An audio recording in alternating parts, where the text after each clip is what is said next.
නමෝ තස්සේ භගවතු වරහතෝ සම්මා සම්බුද්දස්ස නමෝ තස්සේ භගවතු වරහතෝ සම්මා සම්බුද්දස්ස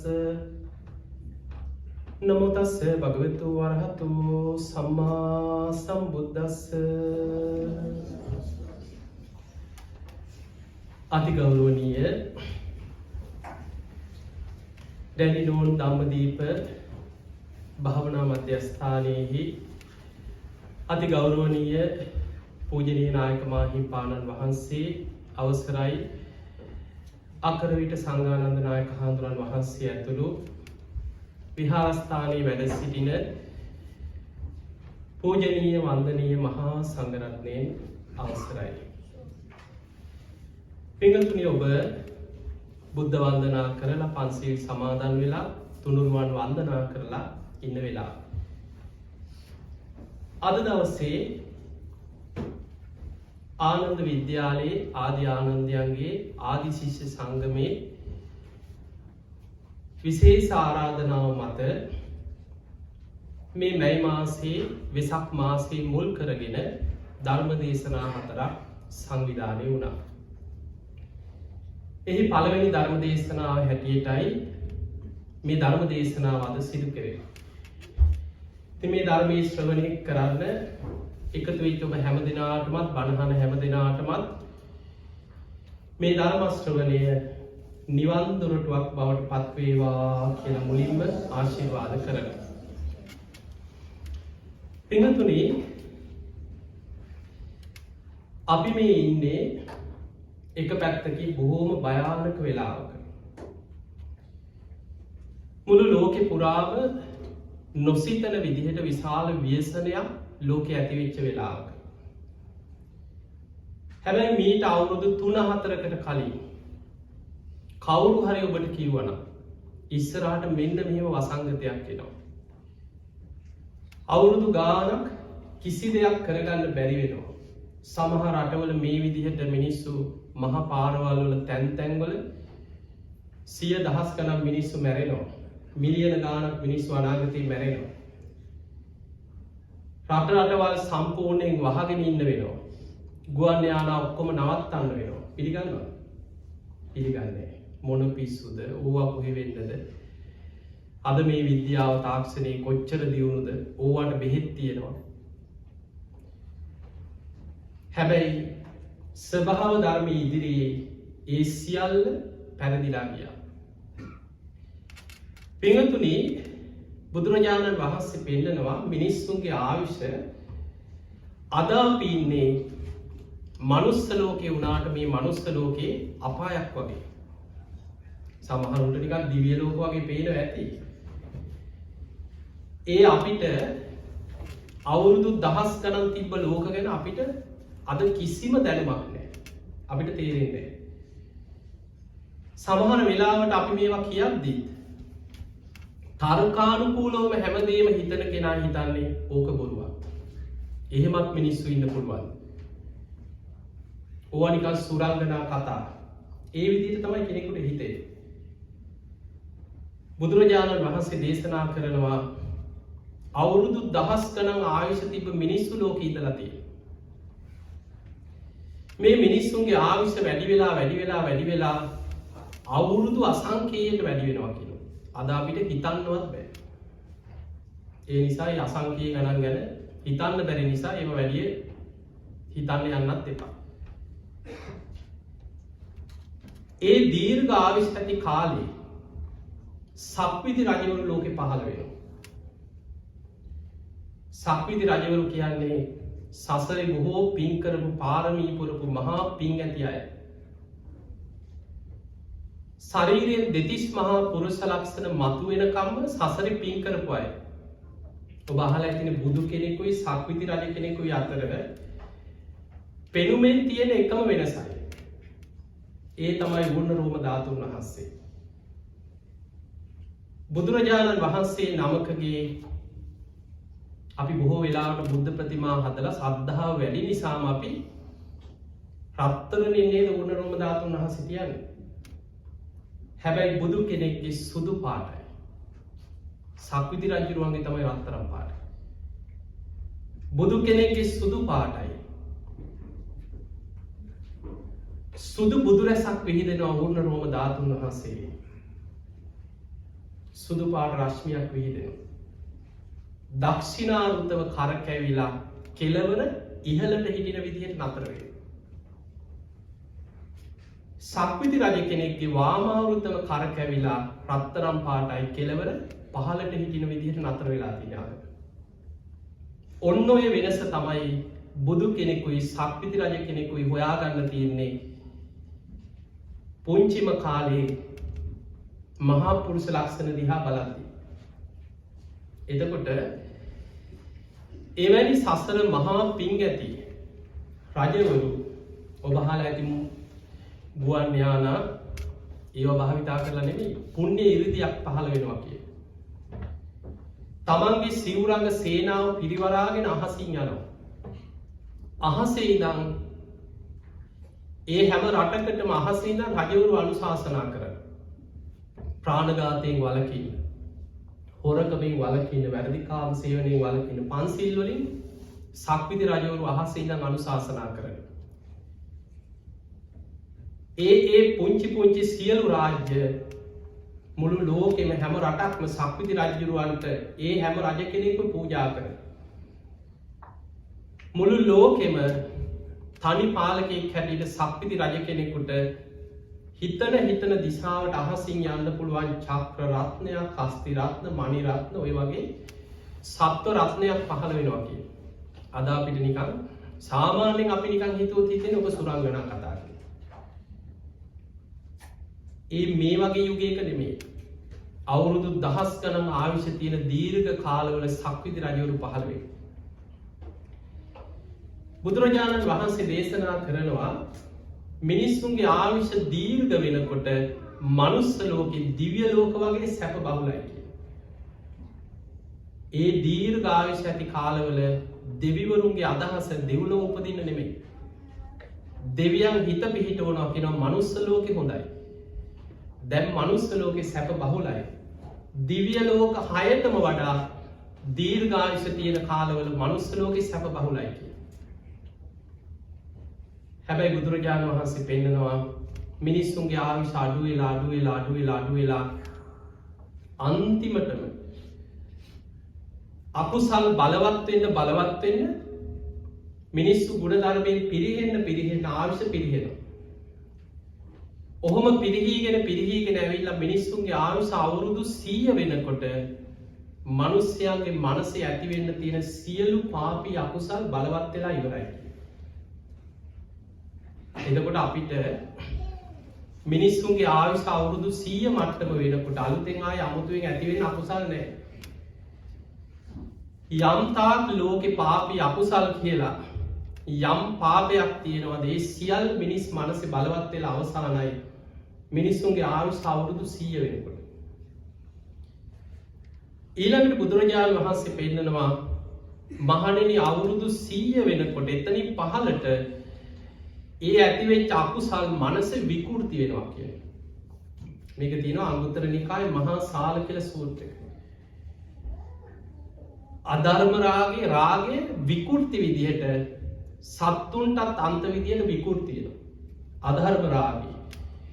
ලෝභය තියෙනවා ඒක විෂම ලෝභයක් වෙනවා විකෘති වෙලා යනවා මනසේ. ඊළඟ මිත්‍යා ධර්මය.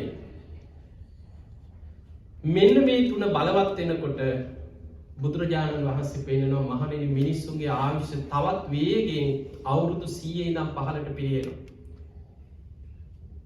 එහෙම වෙනකොට ඔය අංගුත්තර නිකායේ තික නිපාතේ තියෙන මහා සාල කියලා සූත්‍රයක්. ඒකේ බොහොම ලස්සනට පෙන්නනවා මහණෙනි මිනිස්සුන්ගේ ආයුෂ අවුරුදු 100න් පහළට පිරිහෙනකොට මිනිස්සු අකුසල් වලින් අපරාධ, මිනි මරා ගැනීම, දූෂණ මේවා ලෝකෙ පිරෙනකොට දෙවියන් මිනිස්යාගෙන් ඈත් වෙනවා කියලා. මනුස්ස ලෝකෙට දෙවියන්ගේ රැකවරණය අහිමි වෙන්නේ මිනිස්සුන්ගේ ආයුෂ අවුරුදු 100න් පහළට පිරිහෙන තැන ඉඳන්. එතකොට ඒ මහා සාල සූත්‍රයේ පෙන්නනවා අනාගතයේ විශාල විපත් තුනක් ලෝකෙ වෙනවා කියලා. මේ බුදුහාමුදුර අනාගතේ දැකපු ඒවා. එකක් තමයි මිනිස්සු ආගම් වශයෙන්, ජාති වශයෙන්, කුල වශයෙන්, රටවල් හැටියට බෙදිලා අවියාවිද හදාගෙන එකිනෙකා මරා ගන්න කාලයක් එනවා කියලා. එතකොට ලෝකෙ ගත්තොත් කලාතුරකින් ඔය රටවල් කීපයක් ඇරෙන්න හැම රටකම කොහේ හරි කැරලි කෝලහල මරා ගන්න ඒවා ශාස්ත්‍රවාදී ප්‍රශ්න, දේශ සීමා ආරවුල් හැමතැනම ප්‍රශ්න. ඊළඟට අපිට නොපෙනෙන එකක් බුදුහාමුදුරුවෝ පෙන්වුවා. ඒ තමයි දෙවියන් මිනිස්සුන්ගෙන් ඈත් වෙනකොට සැඩ යක්ෂයන් මිනිසුන් අතරට යකුන් මුදා හරිනවා කියලා. මේක මේ මං හදලා කියන එකක් නෙමෙයි. අංගුත්තර නිකායේ තික නිපාතිල් මහා සාල කියන සූත්‍රය බලන්න. ඉන්ටර්නෙට් එකෙන් හොයන්න පුළුවන්. සූත්‍රේ නම ගහපු ගමන් අද එනවා. සැඩ යක්ෂයන් මිනිසුන් අතරට යකුන් මුදා හරිනවා කියලා. එතකොට මහා දරුණු අමනුෂ්‍යයන්, යක්ෂයන්, ගම්, නගර, ජනපද අමනුෂ්‍යයන්ගේ ග්‍රහණයකට අනාගතේ ලක් වෙනවා කියලා. දෙවියන් අහක බලන්න. ඒ හේතු කරගෙන නොයෙක් විපත්, ලෙඩ රෝග ලෝකෙ පුරා වේගෙන් පැතිරෙනවා කියලා. අමනුෂ්‍ය විපත් දැන් විශාලා මහනුවර ඒ වසංගතේ එනකොට අමනුෂ්‍ය රින් වෙන්නේ නැද්ද ඇස්සේ? රෝග, දුර්භික්ෂ, අමනුෂ්‍ය. ඒ විශාල විපතක් එනකොට මිනිස්සු මැරෙනකොට ඒ ව්‍යසනයත් එක්කම එතන අරක් ගන්නේ අමනුෂ්‍ය විපත්.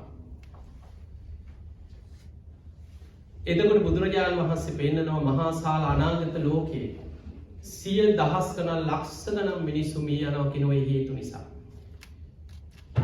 තුන්වෙනි කාරණේ බුදුහාඳුරු පෙන්නනවා මහා සාල දෙවියන් මිනිස්සුන්ගෙන් ඈත් වෙද්දී ස්වභාව ධර්මයට බලපෑම් කරන්න පුළුවන් දෙවිවරු මිනිස්සු ගැන කලකිරෙනවා කියලා.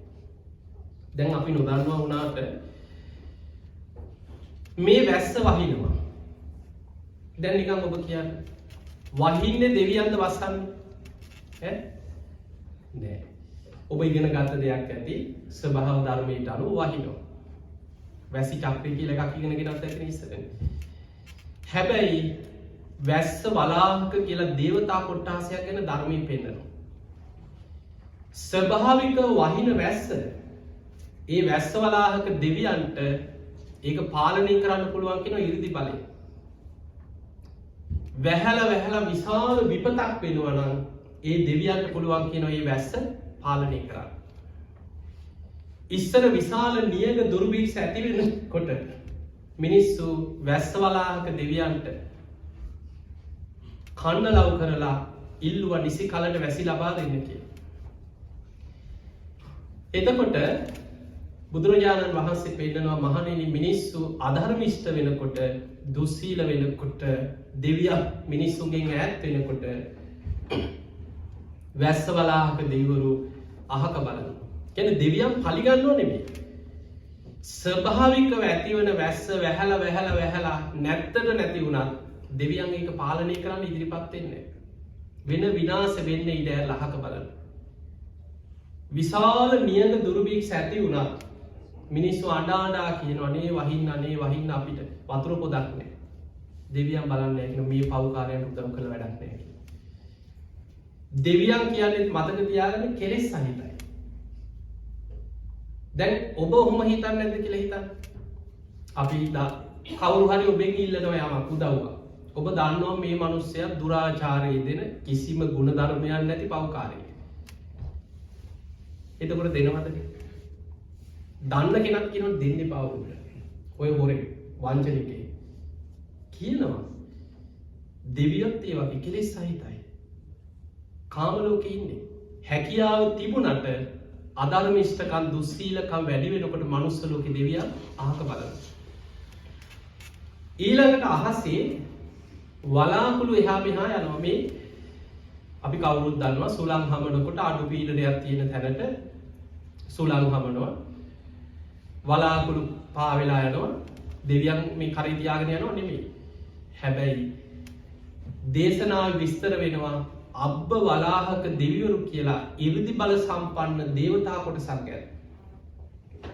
ඒ දෙවියන්ගේ 이르දි බලෙන් අවශ්‍ය නම් වලාකුළු අහසේ කැමති දිශාවට අරගෙන යන්න පුළුවන් කියලා. අවශ්‍ය නම්. ඊළඟට වාත වලාහක දෙවිවරු කියලා දේශනාවේ පෙන්නනවා සංයුත්ත නිකායේ තියෙන වලාහක සංයුක්ත කියලා සූත්‍ර දේශනා ගොඩක්. සුළඟට බලපෑම් කරන්න පුළුවන් 이르දි බල සම්පන්න දෙවිවරු ඉන්නවා කියනවා. ඒ දෙවියන්ට පුළුවන් කියනවා විශාල සුලි සුළඟක් එනවා නම් 이르දියෙන් දිශාව වෙනස් කරන්න පුළුවන් කියනවා. ඒක පාලනය කරන්න පුළුවන් කියනවා. ස්වභාවිකව ඇති වෙන්නේ මේවා. මතක තියාගන්න පටල ගන්න එපා. වැස්ස වහින්නේ, සුළං හමන්නේ, වලාකුළු අහස යන්නේ, සීතල රස්නේ මේ ඔක්කොම ස්වභාවික දේවල්. හැබැයි 이르දි බල සම්පන්න දෙවිවරුන්ට පුළුවන් කියනවා ස්වභාව ධර්මයට බලපෑම් කරන්න. දැන් ලෝකේ ස්වභාව ධර්මයට බලපෑම් කරන මිනිස්සු නැද්ද? ඉන්නවා. තාක්ෂණයේ විද්‍යාව ඔස්සේ ස්වභාව ධර්ම වෙනස් කරන, පරිසරය වෙනස් කරන ඒවා කොච්චර තියෙනවද? එතකොට දෙවිවරු අහක බලනකොට බුදුහාමුදුරුවෝ පෙන්වනවා අනාගතයේ ස්වභාවික විපත් වේගෙන් වැඩි වෙනවා කියලා. ගං වතුර, භූමිකම්පා, නායාම්, සුලිසුලං, කුණාටු විපත් වැඩි වෙලා සිය දහස් ගණන් ලක්ෂ ගණන් මිනිස්සු අනාගතේ මැරෙනවා දෙවියන් අහක බලනවා කියලා. ඒ නිසා මතක තියාගන්න ඊළඟට දේශනාවේ පෙන්නනවා මහණෙනි මිනිස්සුන්ගේ ආයුෂ අවුරුදු 100න් 15ට පිරිහෙනවා කියන්නේ මනුස්ස ලෝකෙ කියන්නේ ඒ යුගයේ අපායක් වගේ කියලා.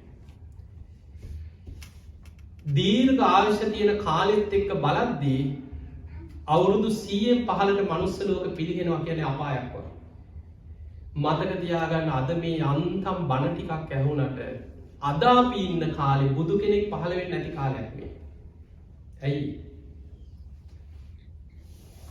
හැම බෝසතාණන් වහන්සේ නමක්ම පස් මහා බැලුම් බලනවා. කාලේ, දීපේ, දේශේ, කුලේ මව. එතන කාලය කියලා බලන්නේ බුදු කෙනෙක් පහළ වෙන්න සුදුසු කාලයක්ද කියලා මනුස්ස ලෝකෙ දිහා බලන්නේ. මිනිස්සුන්ගේ ආයුෂ අවුරුදු 100න් 15ට පිරිහිලා නම් ඒ යුගයේ බුදුරු පහළ වෙන්නේ නැහැ කියලා. යන්තම් අපේ බෝසතාණන් වහන්සේ මොකක් හරි අපෙත් කොහේ හරි තිබ්බ පිනකට එදා දෙව්ලොව ඉඳන් මනුලොව දිහා බලද්දී බුදු කෙනෙක් පහළ වෙන්න දැන් මනුලොව සුදුසුද කියලා මිනිස්සුන්ගේ ආයුෂ එදා 100ට වඩා ටිකක් වැඩි. එදා සාමාන්‍ය ආයුෂ අවුරුදු 120යි. අවුරුදු 100න් 15ට බැහැලා තිබ්බනම් මේ අන්තක් කල්පේ මහා කල්පයකට අන්තක් කල්ප 64ක් තියෙනවා. අපි මේ ඉන්නේ මහා බද්ද කල්පේ 4 වෙනි අන්තක් කල්පේ මේ ඉන්නේ. මතක තියාගන්න අපේ බෝසතාණන් වහන්සේ උන්වහන්සේට පුදුම හදිස්සියක් තිබ්බා බුදු වෙන්න. ඒ හදිස්සියත් එක්ක තමයි මේ මිනිස්සුන්ගේ ආයුෂ අඩුම කාලෙක ඉක්මනින් බුදු වුණේ. දේශනාවල ඔය අටුවාවල විස්තර වෙනවා අපේ බෝසතාණන් වහන්සේගේ මේ පාරමී පුරාගෙන ආපු ක්‍රමයක් එක්ක පිළිවෙල තිබ්බේ කපුසඳ, කෝණාගමන, කාශ්‍යප, මෛත්‍රී, ගෞතම හැටියට. එහෙම තමයි පිළිවෙල තිබිලා තියෙන්නේ. හැබැයි උන්වහන්සේ ඔබ අහලා ඇති එක්තරා ආත්මයක එදා අපේ බෝසතාණන් වහන්සේ ගෝලයා, මෛත්‍රී බෝසතාණන් වහන්සේ ගුරුවරයා.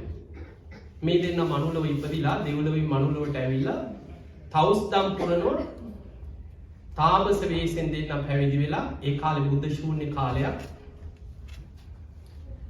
අෂ්ට සමාපatti දක්වා හිත වඩාගෙන හිමාල මහ වනාන්තරේ තවුස්දම් පුරනවා. ඔහොම තාපස ජීවිතයක් ගත කරගෙන හොඳට භාවනා කරගෙන ඉන්න මේ ගුරුවරයයි ගෝලයයි දෙන්න දවසක් හිමාල මහ වනාන්තරයේ මැදින් තවත් ඈත තාපසාරාමයකට ගමනක් පිටත් වුණා. ඔහොම යනකොට එක තැනකදී බොහෝම බඩකින්නෙන් කෑ ගහන සතෙක්ගේ හඬක් ඇහුණා. අමාරුවෙන් කෙදිරි ගානවා වගේ. මේ දෙන්නම ගිහින් බලනකොට ගල් තලාවක් අස්සේ හෙලක් වගේ තැනකට කොටි දෙනක් වැටිලා පැටවු ටිකත් එක්ක. ඒ වෙලාවේ උඩට ඒ ගන්න විදිහකුත් නැහැ. දවස් ගාණක් කන්න නැතුව ඉඳලා දැන් අර කොටි දෙනට පුදුම බඩකින්නක් කුසගින්න දරා ගන්න බෑ.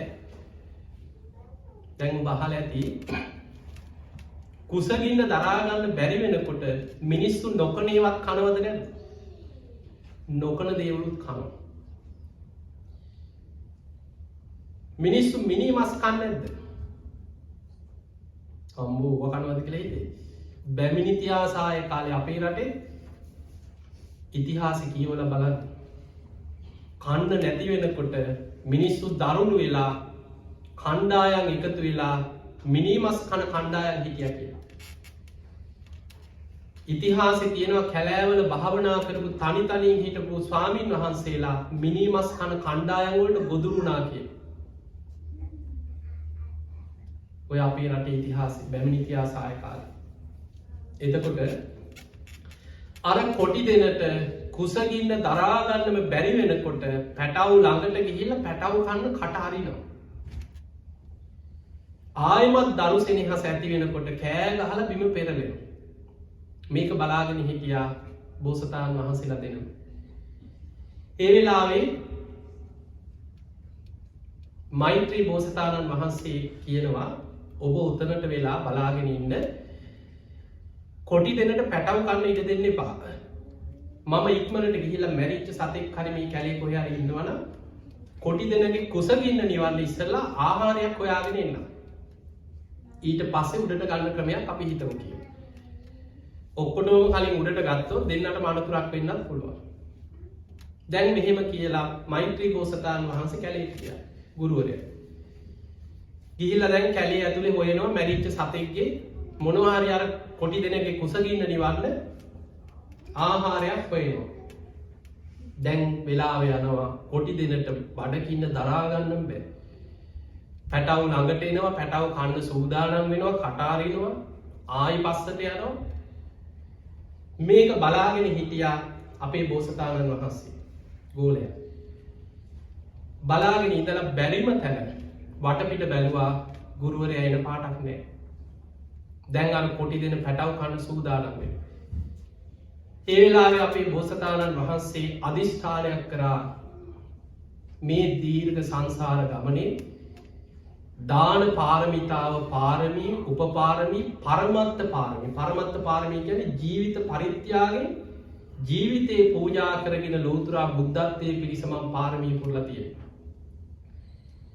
ඒ වෙලාවේ අදිෂ්ඨානයක් කරා කොටි දෙනගේ කුසගින්න නිවේවා මේ පැටවුන්ගේ ජීවිත ආරක්ෂා වේවා මගේ ජීවිතය පූජා වේවා මේ පිනෙන් මට ඉක්මනින් ලෞතුරා බුද්ධත්වයේ ලැබේවා කියලා පැන්න පල්ලෙහාට තමන්ගේ ජීවිතේ පූජා කරා අර කොටි දෙනට. ටික වෙලාවකට පස්සේ මෛත්‍රී බෝසතාණන් වහන්සේ ගුරුවරයා ඇවිල්ලා බලනකොට ගෝලයා නැහැ. පල්ලෙහා බලනකොට අර තවුස් පිරිකරවල කෑලි තියෙනවා ලේ තැවරිලා තියෙනවා. කාරණේ තේරුම් ගත්තා. 이르දි බල සම්පන්න තාපසේ නුවණින් විමසලා බැලුවා ලෙස්සලා වැටුණද ජීවිතේ පරිත්‍යාග කරා. දැක්ක ජීවිතේ පරිත්‍යාග කරලා. ඒ වෙලාවේ බැලුවා සිතුවිල්ල දැක්කා මගේ ජීවිතේ පූජා වේවා මේ කොටි දෙනගේ ජීවිතය ආරක්ෂා වේවා මට ඉක්මනින් ලෞතුරා බුද්ධත්වයේ ලැබේවා කියලා ප්‍රාර්ථනා කරේ. ඒ වෙලාවේ මෛත්‍රී බෝසතාණන් වහන්සේ දැඩි අදිෂ්ඨානයක් හිතට ඇති කරගෙන ඒ වෙලාවේ ප්‍රාර්ථනාවක් කරා ඉක්මන් බුදු වේවා කියලා. මම අඩියක් පස්සට ගන්නවා කියලා තමන්ට බුදු වෙන්න තිබ්බ අවස්ථාව අපේ බෝසතාණන් වහන්සේට පරිත්‍යාග කරලා වීරිය අධික බුදු කෙනෙක් හැටියට තමයි මෛත්‍රී බෝසතාණන් වහන්සේ බුදු වෙන්නේ. ඒ නිසා තමන්ට තිබ්බ අවස්ථාව අපේ බෝසතාණන් වහන්සේ වෙනුවෙන් පරිත්‍යාග කළ පස්සට ගියා කියලා. එතකොට ඔන්න ඔය සිදුවීම අපේ ඉතිහාසයේ එනවා. දැන් ඔබ අහලා ඇති මේ මහා බද්ද කල්පයේ පහළ වෙච්ච අනෙක් බුදුරජාණන් වහන්සේලා. කකුසඳ බුදුහාමුදුරුවෝ. අපි මේ කල්පේ ගැන කතා කරමු. කකුසඳ බුදුහාමුදුරුවෝ ගැන අහලා තියෙනවා. ආයුෂ කීයක් කියලා අහලා තියෙනවා. 40000. කකුසඳ බුදුහාමුදුරුවෝ පහළ වෙච්ච කාලේ සාමාන්‍ය මිනිස්සුන්ගේ ආයුෂ අවුරුදු 40000යි කියලා. එතකොට මේ මහා වර්ග කල්පයේ දෙවනියට පහළ වුණේ කොණාගමන බුදුරජාණන් වහන්සේ. උන්වහන්සේ පහළ වෙච්ච කාලේ ඒ කාලේ මිනිස්සුන්ගේ ආයුෂ කීයද? අවුරුදු 30000යි. ඊළඟට තුන්වෙනියට පහළ වුණා කාශ්‍යප බුදුරජාණන් වහන්සේ. උන්වහන්සේ පහළ වෙච්ච කාලේ ඒ වෙනකොට මිනිස්සුන්ගේ ආයුෂ අවුරුදු 20000යි. ඔබ දැන් සම්බුදු වන්දනා කරලා ඇති. අටවිසි බුද්ධ වන්දනා, සූවිසි බුද්ධ වන්දනා ඔබ ගොඩාක් කරලා ඇති. එතකොට මේ පෙර බුදුවරුන්ගේ ආයුෂ ගැන තියෙන පොත් එහෙම කියවලා ඇතිනේ. මීට පෙර පහළ වෙච්ච හැම බුදු කෙනෙක්ම අවුරුදු 80000, 70000, 60000, 40000 ආයුෂ තියෙනවා. අනාගතයේ බුදු වෙන මෛත්‍රී බුදුහාඳුරු පහළ වෙන්නේ මිනිස්සුන්ගේ ආයුෂ අවුරුදු කීයද? 80000යි. කිසිම බුදු කෙනෙක් නැහැ අවුරුදු 100ට ආසන්න කාලෙ බුදු වෙච්ච. අපේ බුදුහාඳුරු විතරයි අර ඉක්මනින් බුදු වෙන්න තිබ්බ හදිස්සියත් එක්ක පාරමී සම්පූර්ණ කරලා මනුලොවට ඇවිල්ලා මේ මහා භද්‍ර කල්පේ 4 වෙනි බුදුරජාණන් වහන්සේ හැටියට ඉක්මනින් බුදු වුණේ. උන්වහන්සේ ගැන ධර්මයේ සඳහන් වෙන්නේ අල්ප ආයුෂ්ක බුදු කෙනෙක් කියලා. එහෙමනම් අපි සරණ ගියේ පෙර බුදුවරු එක්ක සලකලා බලනකොට අල්ප ආයුෂ්ක බුදු කෙනෙක්. සාමාන්‍ය මිනිස්සුන්ගේ ආයුෂ අවුරුදු 120ක් තියෙන කාලේ තමයි උන්වහන්සේ ලෝකෙ පහළ වෙන්නේ. ඒ නිසා පින්වතුනි දැන් හිතන්න බුදුහාමුදුරුවෝ පහළ වෙච්ච කාලේ දැන් මේ විද්‍යාව තාක්ෂණයේ ඒ කාලේ නිකන් හිතමුකෝ අපි මීට වඩා දියුණුවද නැද්ද? නෑනේ. මෙහෙම විද්‍යාවක් තිබ්බේ නැහැ. හැබැයි මිනිස්සුන්ට මීට වඩා ආවිෂ තිබ්බද නැද්ද? බක්කුල හාමුදුරුවෝ ගැන අපි අමතක කරමු. මොකද උන්වහන්සේ ගැන අපි දන්නවා සසරේ පාරමී පුරලා නිරෝගී සම්පත්තිය වෙනුවෙන්ම පාරමී පිරුවා කියලා හිතමු. ඒ නිසා අපි උන්වහන්සේ ගැන පැත්තකින් කියමු. අනුරුද්ධ මහරහතන් වහන්සේ අවුරුදු 150ක් වැඩ ඉඳලා තියෙනවා. දිවස්ලාභීන්ගෙන් අග්‍රම කෙනා. ආනන්ද හාමුදුරුවෝ අවුරුදු 120යි. මහා කාශ්‍යප මහරහතන් වහන්සේ අවුරුදු 120යි. තුන්වෙනි ධර්ම සංගායනාව කරපු මොග්ගලීපුත්තිස්ස මහරහතන් වහන්සේ අවුරුදු 120යි. විසාකා උපාසිකා අවුරුදු 120ක්. දරුවෝ 20 දෙනෙක්ගේ අම්මා කෙනෙක් කියලා. දැන් හිතන්න අද අපි මේ මොන විටමින් මොන තරම් වෛද්‍ය තාක්ෂණේ මොනවා තිබ්බද? අද දරුවෙක් දෙන්නේ හම්බ වෙනකොට අම්මා කෙනෙක් එක්ක කොන්දේ අමාරුව, ඇවිද ගන්න අමාරුයි, කලන්තේ වැහැරිලා විසාකාව දරුවෝ 20 දෙනෙක්ගේ අම්මා කෙනෙක් අවුරුදු 120ක් නිරෝගීව හිටියා කියලා. එහෙනම් අපිට පේනවා මේ කාලේ මිනිස්සුන්ගේ ආයුෂ වැඩි. අපේ ආයුෂ අඩු වෙලා අද වෙනකොට මිනිස්සුන්ගේ සාමාන්‍ය ආයුෂ අවුරුදු 60, 70, 75, 80 ඒ වගේ අතර තියෙනවා. අවුරුදු 70 80 අතර සාමාන්‍ය ආයුෂක් අද අපිට තියෙනවා. මේ ආයුෂ තව තවත් ඉස්සරහට අඩු වෙනවා. දැන් බලන්න මේ වසංගතය දිහා බලන්න තව කොච්චර කාලයක් ඉන්න වේද? ලෝකෙ එක්ක බලද්දි යන්තම් මේ ඕස්ට්‍රේලියාවේ ඉන්න අපි වාසනාවන්ත නැද්ද? කොහෙන් හරි මමත් බේරුණා මේ. ලංකාවේ කියනම් මෙලහට හැදිලා. එතකොට මොකක් හරි පිනකට මෙහි බේරුණා. ඔය නව ශ්‍රීලන්තේ මේ රටවල් දෙක තුනයි බේරිලා තියෙන්නේ. අද ලෝකෙ දියුණුවයි කියපු රටවල් කොච්චර අසරණද කියලා හිතන්න. යුරෝපේ, ඇමරිකාව, කැනඩා, එංගලන්ත ඒ රටවල් කොච්චර අසරණ වෙලා. තව අවුරුදු කීයක් මේ වසංගතයත් එක්ක අපිට ඉන්න වෙයිද? දැන් මේ හොයාගත්ත වැක්සින් කීයක් ෆේල්ද? ඒ නිසා අනාගතයේ ඔයිට වඩා දරුණු විපත් ව්‍යසන ඒ නිසා පින්වතුනි අප්‍රමාදීව ධර්මයේ දියුණු කරන්න. මේවා දකින්න අපිට එකම දෙයයි පේන්නේ. අප්‍රමාදී වෙන්න ඕනේ. මරණ සතිය වඩන්න. නිතර මරණය ගැන සිහි කරන්න. කවදා කොතන කොයි මොහොතේ මොන විදියට ජීවිතේ අවාසනාවන්ත විදියට මැරෙන්න වෙයි දන්නේ. මහා ධනපතියෝ, ධන කුවේරයෝ, බිලියනපතියෝ පැය කීපයක් ඇතුළත පැකට් එකක ඔතලා ඉටි කොලයක දාලා එක්ක වල්ලලා පුච්චලා දානකොට අර හම්බ කරපු ධනය, දේපොළ, ව්‍යාපාර කිසි දෙයක් Tamanට ගෙනියන්න ලැබෙනවද?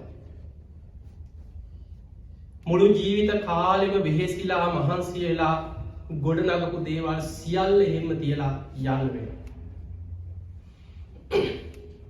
ඒ නිසා පින්වතුනි ධර්මයේ දියුණු කරන්න ලොකු උත්සාහයක් ගන්න. අපිට බොහොම සරල තැනකින් ඔබට පුංචි දෙයක් කියලා දෙන්නම්. ඒ තමයි බුදු ගුණ මානසිකාරය. අපි මේ වෙසක් එක්ක වැඩසටහන් කරන නිසා මම ශ්‍රද්ධාව පැත්ත වැඩිපුරම මතක් කරන්නේ. අටුවාවක එක තැනක සඳහන් වුණා මරණ මංචකේ කෙනෙක් බුදු ගුණ සිහි කරලා බුදු ගුණ තුල හිත පිහිටෙවොත් කරපු දහසක් අකුසල යටපත් වෙනවා කියන්නේ. අපිට ශනිකව දැන් අපි සෝවාන් වෙලා නම් මැරෙන්නේ අපිට මේ ඔය මොනවත් අවශ්‍ය නැහැ. ඇයි? එයා කොහොමද සතර අපායෙන් මිදිලා? සෝවාන් වෙච්ච කෙනාට වසංගතෙන් මැරුණත් එකයි, ලෙඩක් හැදිලා මැරුණත් එකයි, කවුරු හරි ගහලා මැරුණා. ගහලා මරන්න බැයි. දැන් බිම්බිසාර රජුව සෝවාන් වෙලා වද දීලා නෙමෙයිද මැරුණේ? යටිපතුල් පළලා, කන නොදී හිර කරලා තියලා ගිනි පොකුරුට ඉඳන් ඇවිද්දෝලා තමයි සෝවාන් වෙච්ච බිම්බිසාර රජුව මැරුවේ. මැරුණා නෙමෙයි මැරුණා. හැබැයි අපාය වැටුන්නේ නැහැ. ජනවසබ කියලා දෙවි කෙනෙක් වෙලා ඉපදුණා. ධර්මය අවබෝධ කරගත්ත කෙනා මොන විදිහට මැරුණා? මරණ මංචකයේ හතුරු වට කරගෙන මොනවා කිව්වත් කොයි විදිහට මැරුණත් එයා සුගතියි. සමහර රහතන් වහන්සේලාගේ ජීවිතවල උන්වහන්සේලා ධර්මය අවබෝධ කරලා තියෙන්නේ උල උඩ බහලා ඇති කතා.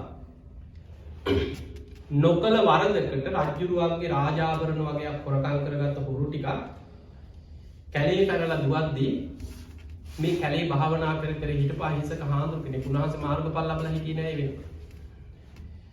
උන්වහන්සේ පීන මේ පොකුණක් තියෙනවා එතනට ඇවිල්ලා පැම් පහසු වෙනවා. සීවර ගලවලා පැත්තක තියලා පැම් පහසු වෙනවා. ඊට පස්සේ ගමඩ පින්න පාතේ වගේ. කැලේ කුටියක හිටියේ. අර බොරු කැලේ දුවගෙන යනකොට රාජපටිය පස්සෙන් පන්නනවා වටපිට බැලුව බේරින් අතක් නෑ. අර පොකුණ ළඟ තිබ්බ රෙදි වගේක් වාජනයක් තියෙන පාත්‍රයේ මේක ඇතුළට ආබන්න දාලා සිවුරෙන් වහලා මු කැලේ පැනනවා. දැන් අහු වුණත් බේරෙන්න පුළුවන්. ඒ කාලේ ඇඟිලි සලකුණු ගන්නනේ. මේ කැලේට ආවා මේ දර කඩන්නා මොනවා හරි කියලා බේරේ. දැන් රාජපටිය පන්නගෙන ඇවිල්ලා කැලේ පීරගෙන එනකොට දැක්ක මේ මහා කැලිය ඇතුළේ මෙන්න රෙදි වගේ. වාජනයක් තියෙන. ඇදලා බලනකොට අර සිවුරු අතරේ තියෙන රාජාභරණ ටික. වටපිට බැලුවා. කවුරුත් පේන්නේ නැහැ. බලනකොට මෙන්න කෙනෙක් පොකුණේ පීන නානවා. මෙහෙට වර කියලා ඇදලා ගත්තා. ගගහ ඇදගෙන ගියා. දැන් බලන්න අහක යන කරුණ. එහෙම වෙන්න පුළුවන්. මේ ජීවිතේ අපිට හිතේ අච්චර සිල්වත් හාමුදුරු කාටවත් කරදරයක් කරලා නැහැ. මේ කැලේ භාවනා කරලා ඇයි මෙහෙම වුනේ? අපි දකින්නේ ඒ වෙච්ච දේ විතරයි. පෙර සංසාර කර්ම විපාක අපිට පේන්නේ රජ්ජුරුව ළඟට අරගෙන ගියා. රජ්ජුරුවන්ට ඉදිරිපත් කරා රජතුමනි මෙන්න බඩු මෙන්න හොරා. බඩුත් එක්කම හොරා අල්ලගත්තා කියෝ කැලේදී. රජ්ජුරුව කේන්තියෙන් හිටියේ. ඒ වෙලාවෙම කීවා උල තියන්න කියලා. දැන් අර ස්වාමීන් වහන්සේව අත් දෙක පිටිපස්සට බැඳලා රතු මල් මාලාවක් දාලා කස පහළ දිදී නගරේ ඇදගෙන ගිහිල්ලා නගරේ මැද මිනිස්සු අඩපෙර ගස්සලා මිනිස්සුන්ට පේන්න ඉස්සර වද දෙන්න. වැරදි නොකරන්න උලින් දෙව්වා. දැන් හිතන්න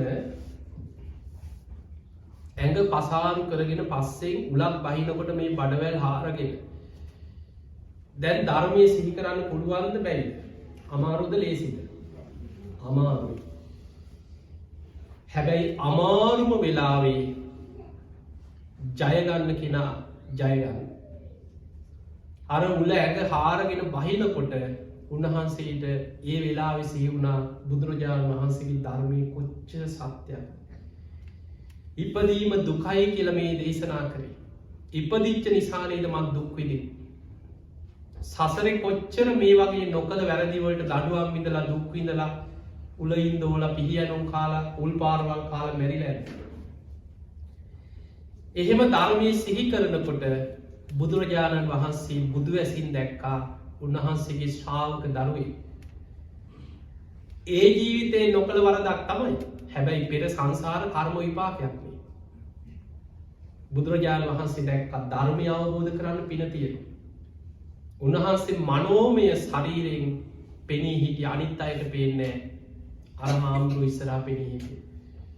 බුදුරජාණන් වහන්සේ අහනවා භික්ෂුව මේ රූපය නිට්ටයද අනිත්‍යද? අනිච්ඡම් බන්ති අනිත්‍යයි ස්වාමීනි. අනිත්‍ය වූ රූපයක් නිසා දැන් ඔබට ඇති වෙන්නේ සැපක්ද දුකක්ද? දුක්ඛම් බන්ති දුකයි ස්වාමීනි. එහෙමනම් මේ රූපය මම මගේ ආත්මයයි කියලා පිළිගන්න පුළුවන්ද? නොහේතම් බන්ති නැහැ ස්වාමීනි. එහෙමනම් මේ රූපය අනිත්‍යයි දුකයි අනාත්මයි කියලා සිහි කරන්න. ඊළඟට අහනවා වේදනාව ස්පර්ශයෙන් ඇතිවන විඳීම නිට්ටයද අනිත්‍යද? අනිත්‍යයි. එහෙමනම් අනිත්‍ය නම් ඒ වේදනාව නිසා ඇතිවෙන්නේ සැපක්ද දුකක්ද? දුකයි. ඔය විදිහට රූප වේදනා සංඥා සංඛාර විඤ්ඤාණ පංච උපාදානස්කන්ධය ගැනම අනිත්‍ය දුක්ඛ අනාත්ම වශයෙන් බලන්න කියලා බුදුරජාණන් වහන්සේ මනෝමය ශරීරයෙන් පෙනීදලා අර උලින් දෝපු භික්ෂුව ඉදිරියේ ධර්මයේ සිහි කෙරෙව්වා. උන්වහන්සේ නොපෙනී ගියා.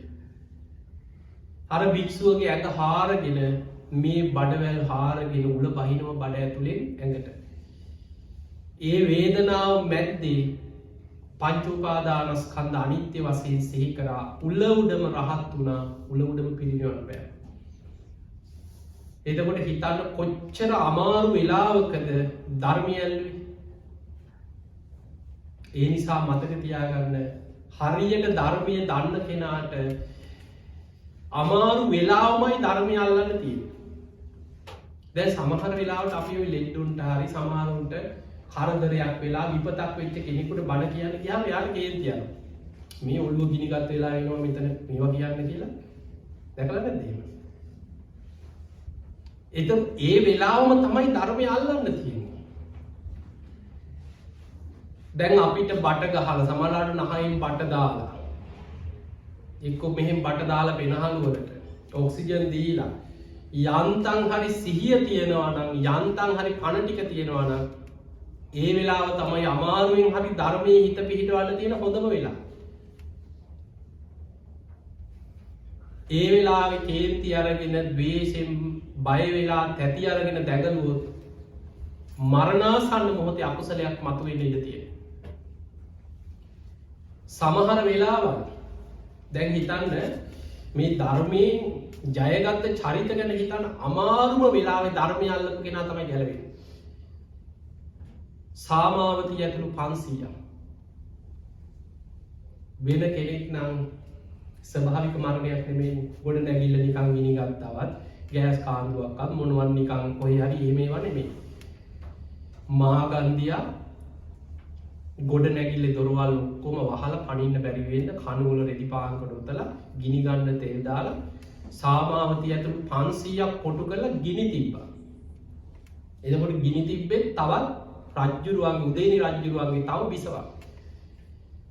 එතකොට මේ භික්ෂුණීන් වහන්සේලාද නෑ.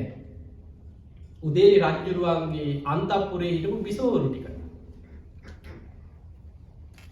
සාමාවතී ඒ වෙලාවේ දැන් ගොඩ නැගිල්ල ගිනි ගන්නකොට සමහරු බය වෙලා එහෙම මේ බැලුව පණින්න අතක් කොහෙවත් නැහැ. සාමාවතී කිව්ව නැගණිවරුනි කලබල වෙලා වැඩක් නැහැ කිව්වා. කොහොම වාඩි වෙන්න කිව්වා. දැන් ගොඩ නැගිල්ල ගිනි ගන්නකොට වාඩි වෙන්නේ කවුද? බේරෙන්න අතක් නැහැ කියලා දැනගත්තා. සාමාවතී කිව්වා නැගණිවරුනි අපිට වටිනාම දෙයක් තියෙනවා. ඒ තමයි බුදුරජාණන් වහන්සේගේ ධර්මය. මේ වෙලාවේ හිත රැක ගන්න කියනවා. ද්වේෂ හිතක් ඇති වුණොත් අපි පරදිනවා. ඒ නිසා මේ වෙලාවේ හිත රැක ගන්න. භාවනා කරන්න. මෛත්‍රිය වඩන්න. ගින්නෙන් පිච්චෙනකොට යම් වේදනාවක් එයිද ඒ වේදනාව අරමුණු කරලා වේදනානුස්සතිය වඩන්න කියනවා. දැන් සතර සතිපට්ඨානයේ ගැඹුරින් ඉගෙන ගත්ත කෙනෙකුට තියෙනවා කායානුපස්සනා, වේදනානුපස්සනා, චිත්තානුපස්සනා, ධම්මානුපස්සනා. වේදනානුපස්සනාව කියන්නේ ස්පර්ශය නිසා උපදින විඳීම කියන්නේ හිත පිහිටවන හිත වඩන්න පුළුවන්. දැන් අපිට කයෙන් වේදනාවක් උපදිනවා. තුවාලයක් නිසා කියන්නේ ඒ වේදනාව එන්නේ කොහොමද? කයයි පහසයි විඥානයයි නිසා වෙන කායික වේදනාවක් උපදින්න තැනක් නැහැ. ඇහැ මුල් කරගෙන දකින්න රූපයක් නිසා වේදනාව ඇති වුණා නම් ඇහැයි රූපයයි විඥානයයි නිසාමයි ඒ වේදනාව උපදින්නේ. කවුරු හරි බනිනව ඇහිලා දුකක් ඇති වුණා. ඒක ඇති වුණේ කොහොමද? කනයි, ශබ්දයයි, විඥානයයි නිසාමයි ඒ ස්පර්ශය. එතකොට මේ ආයතන හයේ කායික වේදනා අපිට බඩේ අමාරුවක් වෙන්න පුළුවන්. මොකක් හරි ඉන්ජෙක්ෂන් කට්ටක් අයින්නකොට වෙන්න පුළුවන්. ඇඟ ඇතුලෙන් වෙන්න පුළුවන්. මොනවා හරි කායික වේදනාවක් උපදිනවා නම් උපදින්නෙම කයයි පහසයි විඥානයයි නිසා. ඒ වේදනානුපස්සනාව හොඳට වඩපු කෙනෙක් ස්පර්ශේ හිත පිහිටවලා ඒ වේදනාවේ අනිත්‍ය මෙනෙහි කරන. බුදුහාමුදුරුවෝ පෙන්නනවා දැන් මම මේ කියන්නේ ටිකක් ගැළපෙන්නේ නැති නිකන් අමාරුයි වගේ හිතෙන්න පුළුවන්. නමුත් චුට්ටක් තේරුම් ගන්න. අමාරුම වෙලාවේ හිත පිහිටවන හැටි වෙයි. ලස්සන දේශනාවක් තියෙනවා සාරිපුත්ත හාමුදුරන් බුදුහාමුදුරුවෝ පෙන්නනවා සාරිපුත්ත ඔබ පින්නපාතේ යනකොට මිනිස්සු ඔබට බණී කියනවා. ඒ බණිනකොට හිතන්න කියනවා කනයි, ශබ්දයයි, විඥානයයි නිසා ස්පර්ශය ඇති වුණා. මේ කනත් අනිත්‍යයි, ඒ ශබ්දෙත් අනිත්‍යයි, විඥානයත් අනිත්‍යයි. එහෙම හිතාගෙන විදර්ශනා වඩමින් ඔබ යන්න කියනවා. එතකොට මිනිස්සු බණිනකොට ඒකත් ධර්ම අවබෝධයට ඔබට උපකාර කරන්න පුළුවන්. සාරිපුත්ත ඔබ පිණ්ඩපාතේ යනකොට සමහර අන්‍ය තීර්ථකයෝ නිගාන්ඨයෝ කොච්චරයි හිටියද? බමුණෝ ගල් වලින් හරි ගහයි කියනවා ගල් මුගුරු වලින්. බැරි වෙලාවත් ගැහුවොත් පොල්ලකින් හරි ගලකින් හරි. දැන් අපිට ගහපු ගමන් අපි මොකද කරන්නේ? එක පාට හැරලා බලනවානේ කවුද ගැහුවේ කියලා. අපි පුද්ගලයා වල්ලන්නේ. බුදුහාමුදුරු කියන සාරිපුත්ත ඔබට ගල් පාරක් පොළු පාරක් වැදුනොත් කවුරු හරි ගැහුවොත් හිතන්න කයයි පහසයි විඥානයයි එකතු වුණා. ස්පර්ශයෙන් ඒ විදීම ඇති වුණා. මේ කයත් අනිත්‍යයි. ඒ පහසත් අනිත්‍යයි. ඒ තුල විදර්ශනා වඩන්න කියනවා. ගුටි කාගෙන උනත් ධර්ම අවබෝධයට හිත වඩන්න පුළුවන් කියලා හිතනවා. ඒක බොහොම අමාරු තැන් අපිට. ඒ බුදුහාමුදුරුවෝ පෙන්වුවේ සාරිපුත්ත හාමුදුරුවෝ වගේ මහා ප්‍රඥාවන්ත කෙනෙකුට. එතකොට මේ ධර්මයේ හරියට අල්ලපු කෙනෙකුට අමාරුම තැන එනවනේ. එතනම තමයි ධර්මය අල්ලන්න තියෙන තැන. ඒ නිසා මතක තියාගන්න අපි ලෙඩ වෙච්ච වෙලාවට අපිට විපතක් ආපු වෙලාවට අපිට කරදර එක පිට එනකොට අපි සාමාන්‍ය කියන්නේ මේ හෙනගෙඩි පාත් වෙනවා වගේ පුදුම කරදර ගොඩක්. ඒ කරදරම තමයි ධර්මය අල්ලන්න තියෙන හොඳම වෙලාව. එතනදිම තමයි අපිට ධර්මයේ හිත පිහිටවලා ධර්මය අල්ලගන්න තියෙන්නේ. ඒ නිසා මේ අපි ගෙවන කාලේ මේ ලෝකෙ මේ ගෙවෙන කාලේ දැන් අපි නිකන් හිතමු අපි ඉතින් ප්‍රාර්ථනා කරමනේ අපිට එසේ නොවේවා කියලා. දැන් ඔබ මේ බණ අහන්න ආවට ඔබේ මනස කොච්චර දුවනවද ඔබේ ඥාති ලංකාවේ ඉන්න එක්ක දෙමව්පියෝ පවුල් වල අය සමහරවිට මේ වසංගතය ඉවර වෙනකොට කී දෙනෙක් ඉතුරු වෙයිද කියලා හිතෙනවා. කී දෙනෙකුට හැදෙයිද මොනවා වෙයිද ආයි කතා කරගන්න දකින්නවත් පුළුවන් වෙයිද කවදා යන්න පුළුවන් වෙයි තව අවුරුදු 3-4කින් වත් ලංකාවට යන්න ලැබෙයිද මේ යනකොට ජීවතුන් අතර ඉඳීද අපි කොච්චර මනසින් විඳවනවද ඒ නිසා ජීවිතේ මේ විපත් එක්කමයි බුදුරජාණන් වහන්සේ පෙන්වුවේ ඉපදීම දුකක් ඒ නිසා අපිට මේක මහා සැපයක් වගේ තේරුණාට ඉපදීම දුකක්මයි ඒ ඉපදිච්ච නිසා ශෝක පරිදේව දුක්ඛ දෝමනස් උපායාස මනසෙන් අඬනවා වැළපෙනවා දුක් වෙනවා හූල්ලනවා පපුවට ගහ ගන්නවා දකින්න වෙන්නේ මේ දවස්වල ප්‍රියයන්ගෙන් වෙන්වීම ඉදිරියේ කොච්චර මිනිස්සු හඬා වැළපෙනවද ඒ නිසා මරණය ගැන නිතර හිතන්න අප්‍රමාදීව ගුණධර්ම වඩන්න මරණාසන්න මොහොතක ධර්මය අවබෝධ කරගත්ත කෙනෙක් අපි කතා කරේ සෝවාන් වෙච්ච කෙනෙක් මාර්ගඵල ලබපු කෙනෙක් නම් කොහොම මැරුණත් සුගතිය.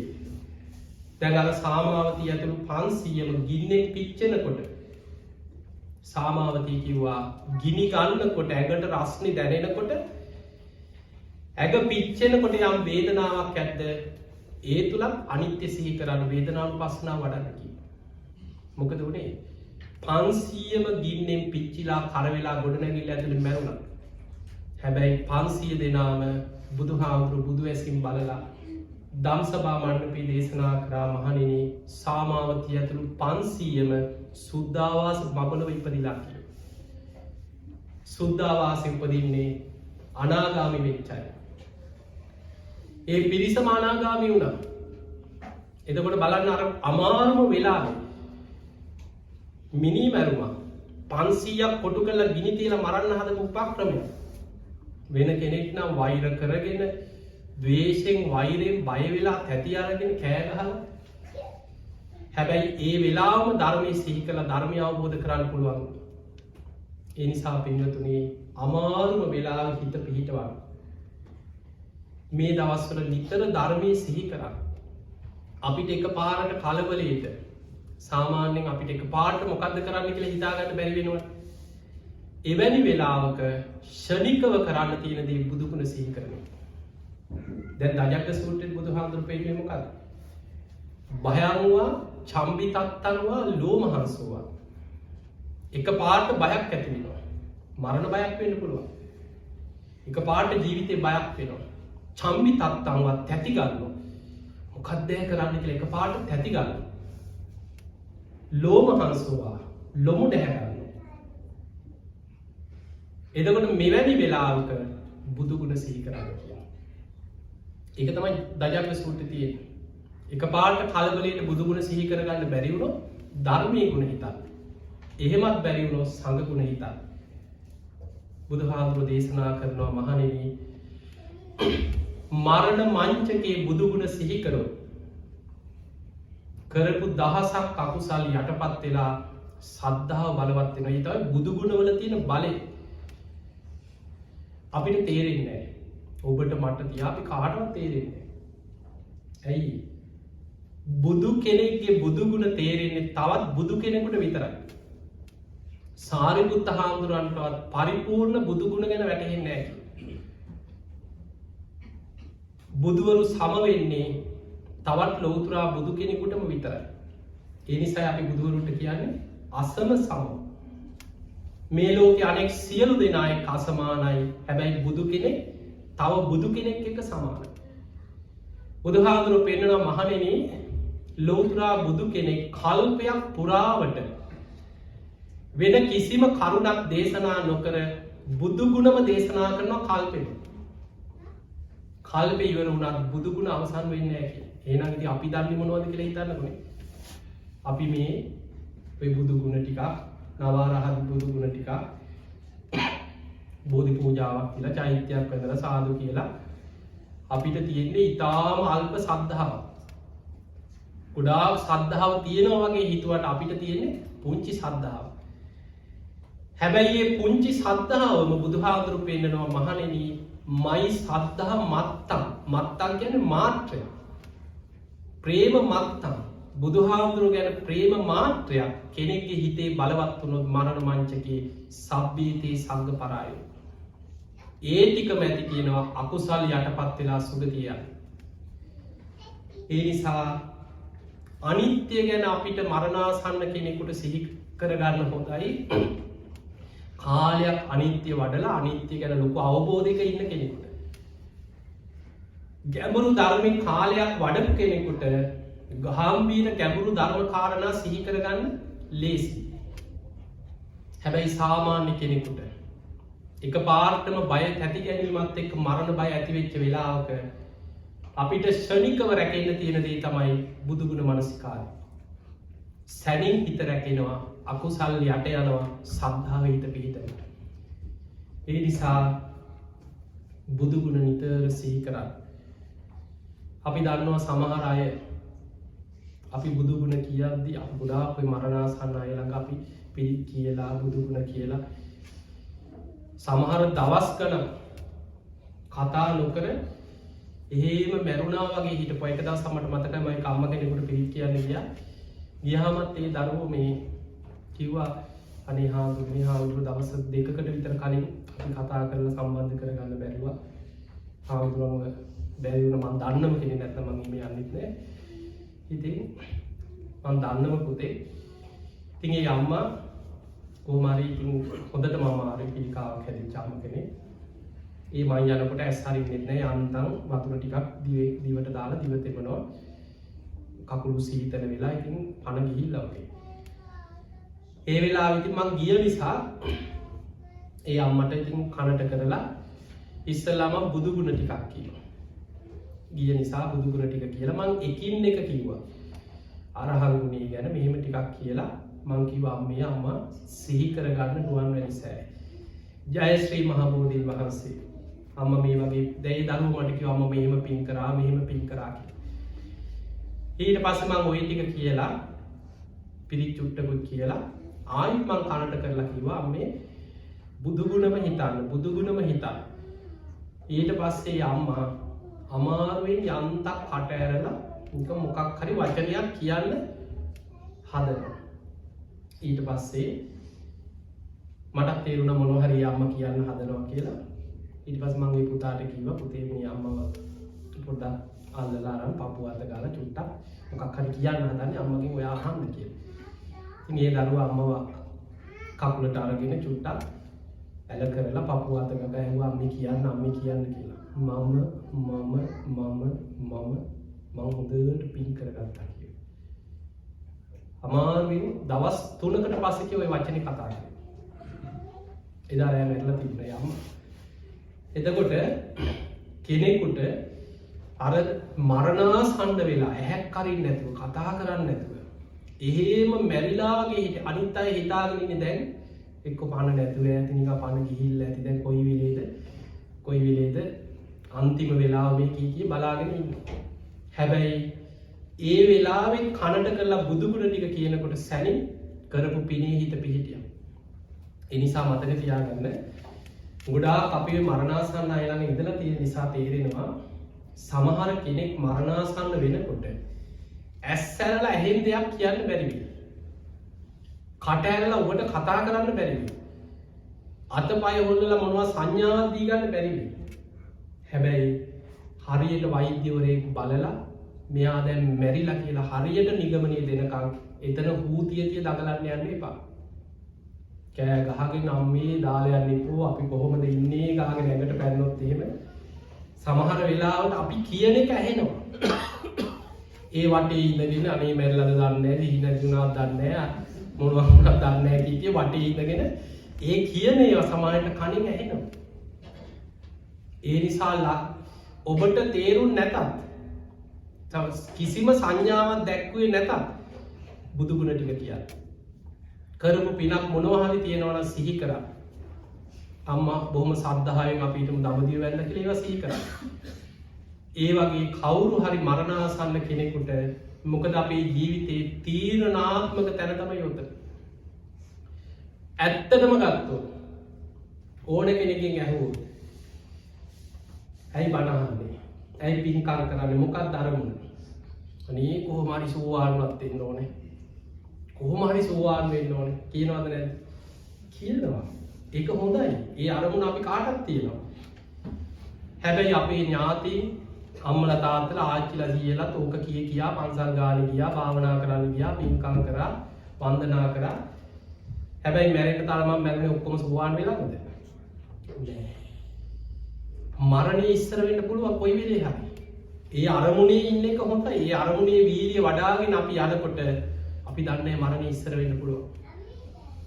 මරණාසන්න මොහොතක පුතඥ මට්ටමේ මරණාසන්න වෙන කෙනෙකුට ආසන්න කර්ම කියන්නේ ඊටාව තීරණාත්මකයි. අන්තිම මොහොත එතන බය කරලා අඬලා හූ තියලා දෙවනක් කරලා අසරණ කරොත් ඊට පස්සේ අපි කෝටියක මිනි පෙට්ටියක් ගෙනල්ලා මැණික් ගල්ලා අතුරලා වැළුවත් සුගතිය යවන්න පුළුවන්ද? බෑ. හාමුදුරු 1000ක් වඩම්මල විශාල පාංශු කුලේ කරනවා. ඒකෙන් සුගතිය යවන්න පුළුවන්. සමහරට මෙහි පාංශු කුල දෙනකොට එහෙ ලෝදිය කරනවා. ඇයි? බුදුහාමුදුරු පෙන්නනවා යථාපතං නික්කිට්ඨෝ ඊවන් නිරේ. අපාය යන කෙනා මේ 7 දවසක් කැරකි ඉඳලා එහෙම යනව නෙමෙයි. හිසේ තිබ්බ බරක් අතහැරියා වගේ. මෙහෙන් චුත වෙනකොටම ප්‍රතිසන්දිහිත චිත්තක්ෂණයයි වෙනස. ඒ සැනෙන් අපායේ නිරිසතෙක් වෙලා පහළ වෙනවා.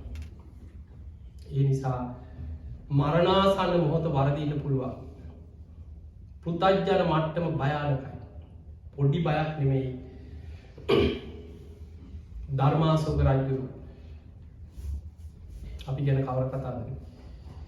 84000ක් විහෙර විහාර හදලා තමන්ගේ එකම පුතා පැවිදි වුණා, රහත් වුණා මිහිඳු මහ රහතන් වහන්සේ. තමන්ගේ දුව සංඝමිත්තා රහත් භික්ෂුණිය, මුණුබුරා සුමන සාමණේරයන් වහන්සේ. තුන්වෙනි ධර්ම සංගායනාව කරා. 1000ක් රහතන් වහන්සේලා එකතු කරලා ඇසුරු කරේ මොග්ගලී පුත්තිස්ස මහ රහතන් වහන්සේ. ලෝකේ රටවල් ගානකට ධර්මයේ ව්‍යාප්ත කරා. පින් පැත්තෙන් ගත්තොත් අපි කරන පිනුයි ධර්මාශෝක රජුරෝ කරගත්ත පින් ටිකයි හිතන්න.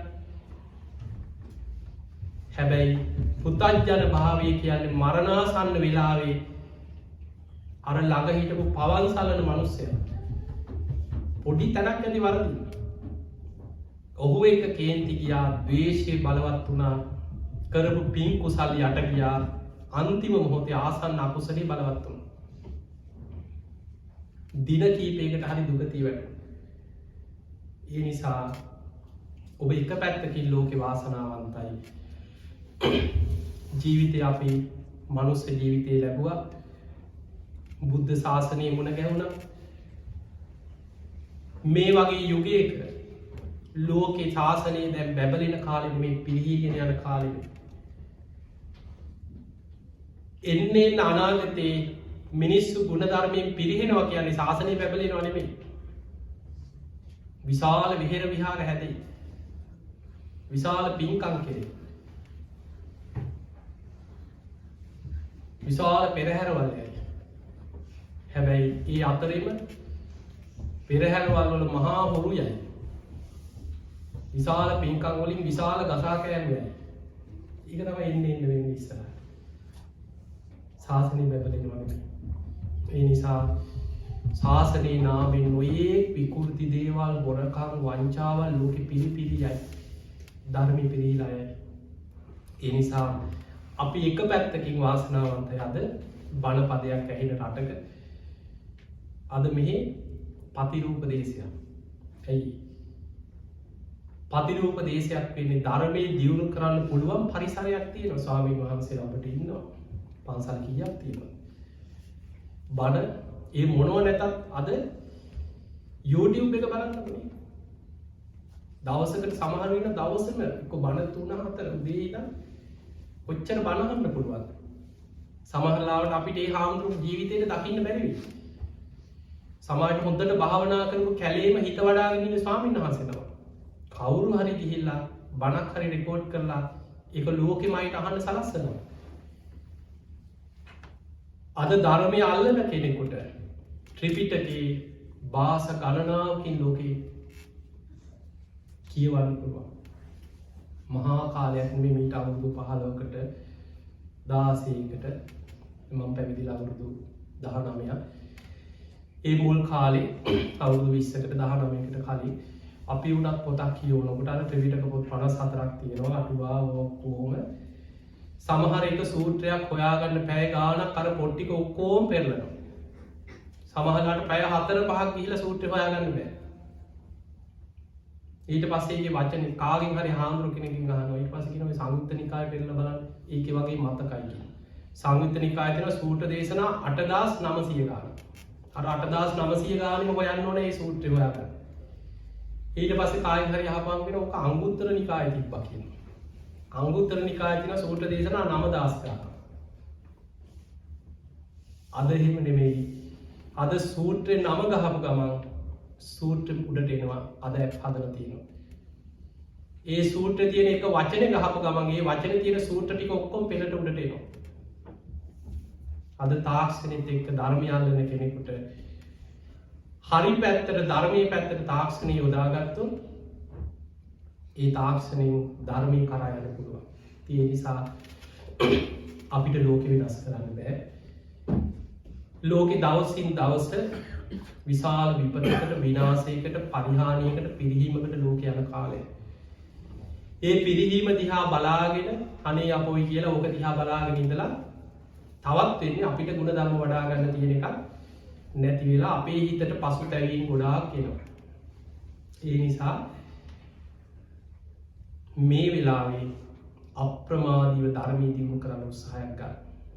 ඉතින් මේ වෙසක් සතිය වෙසක් මාස ඉදිරියට එන්නේ වෙසක් දින කිහිපේ යන්තම් කොහොම හරි ඔබට මේ රටේ මේ වෙසක් එනකොට පින්කම් ටිකක් කරගන්න වාසනාව ලැබෙනවා. දැන් බලන්න 2019 ලංකාවේ අප්‍රේල් 21 ඔය පාස්කු බෝම්බය ගැහුවට පස්සේ වෙසක් පොසොන් නැසල තුනම නැති වුණා 2019. අපේ ආයතන වලට ඉඳන් පොලිසිය දාලා හමුදාව දාලා එන මිනිස්සුගේ බෑග් චෙක් කර කර පින්කම් ඔක්කොම නැති වුණා.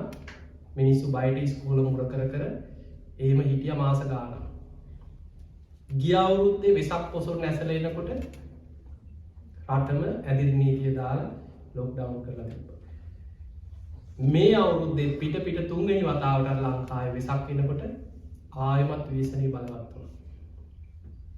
හැබැයි ඔබ මේ රටේ කොහොම හරි ඔබට මේ මොකක් හරි පිනකට මෙහෙම හරි එකතු වෙලා බණ ටිකක් අහන්න වාසනාවක් හිතට බයක් නැතුව බණ ටිකක් අහන්න තියෙනවා. ඒ නිසා මේකෙන් ප්‍රයෝජනෙ ගන්න.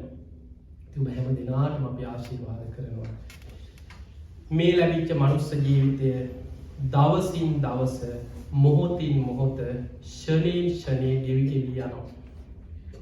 අපි දන්නේ නැහැ කවදා කොතන කොයි මොහොතේ මොන විපතෙන් අපේ ජීවිතේ නැති වෙයි.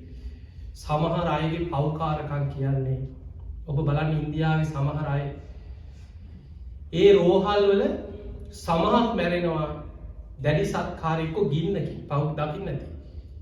ඒ ස්පිරිතාලේ එක්ක ගින්න. අර පණ ඇද ඉන්න ලේට්ටු මැරෙන්නේ කොරෝනා වෙන්නේ මේ ගින්නෙන් පිච්චිලා.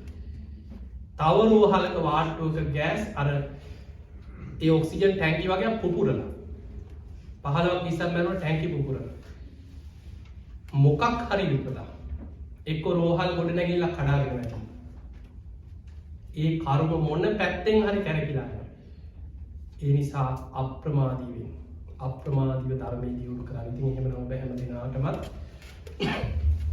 උතුම් සද්ධාදී ගුණ ධර්ම දියුණු කරගෙන ධර්මයේම අවබෝධ කරගන්න ධර්මයේම දියුණු කරගන්න වාසනාව ලැබේවා කියලා ආශිර්වාද කරනවා.